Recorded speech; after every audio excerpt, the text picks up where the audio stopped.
Student class 6 subject in the grammar lesson today topic शब्द विचार।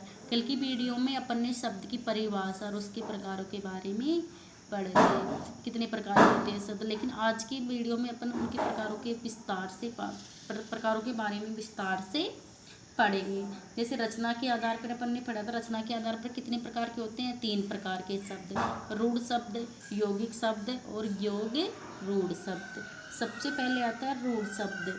रूढ़ शब्द किसे कहते हैं, मतलब जो शब्द किन्हीं अन्य शब्दों के योग से नहीं बनते हैं, जो शब्द किन्हीं अन्य शब्दों के योग से नहीं बनते हैं तथा खंड कर देने पर निरर्थक हो जाते हैं, वे रूढ़ शब्द कहलाते हैं। मतलब किन्हीं अन्य शब्दों के योग से नहीं बनते हैं, दो शब्द और वर्णों के मेल से ही बन रहे हैं और अगर उनका खंड कर दिया तो वो निरर्थक कहलाते हैं। मतलब निरर्थक का मतलब उनका कोई अर्थ नहीं रहता है। जैसे काला शब्द है, काला एक शब्द है, अगर काला को का प्लस ला दोनों को अलग अलग कर दिया तो का कोई मीन्स निकल रहा है क्या, नहीं निकल रहा।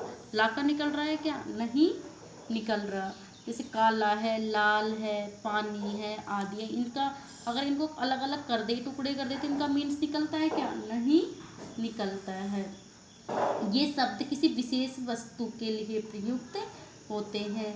जैसे काला पे का प्लस ला प्लस ल, तो इनका कोई अर्थ नहीं निकल रहा है। अब दूसरा आता है, सेकंड वाला होता है यौगिक शब्द।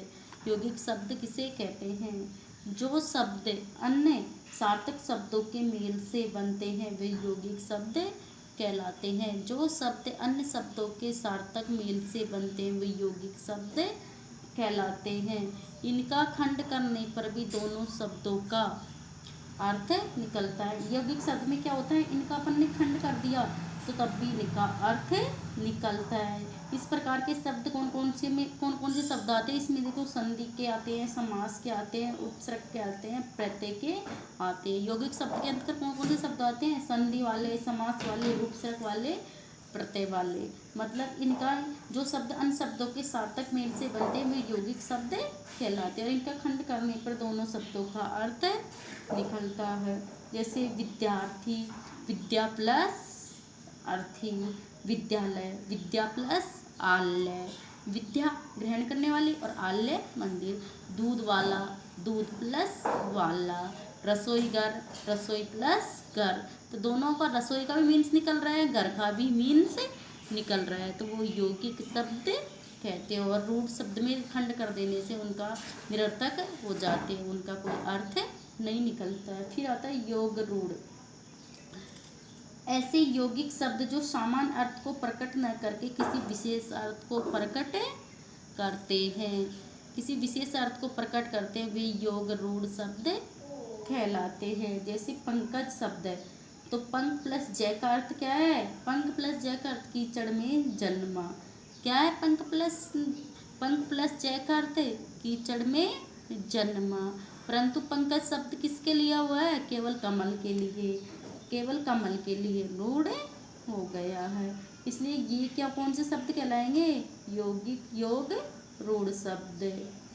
ठीक है, ओके। फिर आता है उसके बाद स्रोत और इतिहास के आधार पर वर्गीकरण। फर्स्ट वाला तो पढ़ लिया अपने, रचना के आधार पर वर्गीकरण। अब पढ़ रहे हैं हम स्रोत और या इतिहास के आधार पर वर्गीकरण। स्रोत, हिंदी भाषा में स्रोत या इतिहास के आधार पर मुख्यतः 5 शब्द प्रकार के पाए जाते हैं।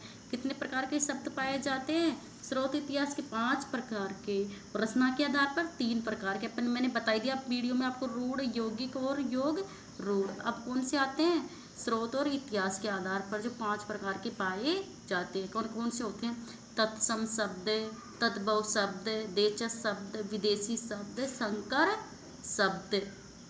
सबसे पहले आता है तत्सम शब्द। देखो तत्सम शब्द क्या होते हैं, संस्कृत भाषा के वे शब्द जो बिना किसी परिवर्तन के हिंदी भाषा में प्रयुक्त होते हैं वो तत्सम शब्द कहलाते हैं।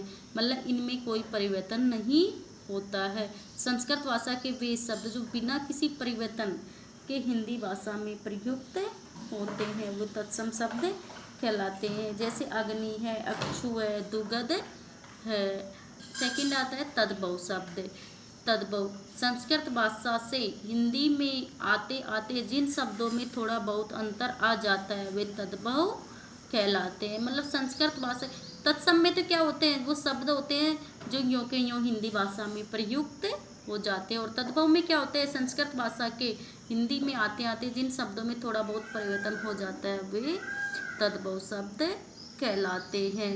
मतलब तत्सम तो यों के यों प्रयुक्त होते हैं, और तद्भव थोड़े चेंज हो जाते हैं। जैसे आग है, आग का क्या होता है, अग्नि होता है संस्कृत भाषा में, तो तद्भव में आते ही क्या हो जाता है, आग।